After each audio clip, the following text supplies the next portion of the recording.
लिहनी खोइछा में धान चलनी बनिया के दुकान। लिहनी खोइछा में धान चलनी बनिया के दुकान।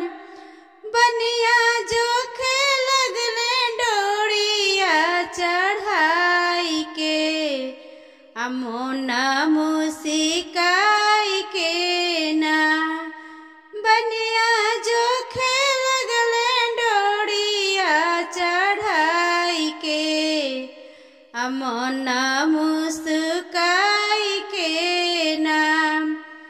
हमर धन वाले हनी कीन अपन सड़िया दीना बीन। हमर धन वाले हनी कीन अपन सड़िया दीना बीन। हम आइल बानी सासू से चुरा के अदहन चढ़ा के ना। हम आइल बानी सासू से चुरा के अदहन चढ़ा के ना।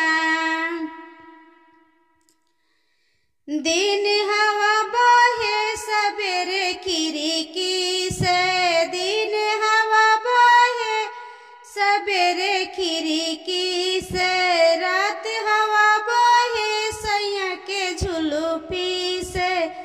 रात हवा बहे सैया के झुलुपी से। सबेरे हवा बहे देवर के मुसिकी से। सबेरे हवा देवर के मुसुकी से। दिन हवा बहे सबेरे खिड़की से। दिन हवा बहे सबेरे खिड़की से। गाना कैसा लगा कमेंट बॉक्स में जरूर बताना। तब तक के लिए बाय बाय।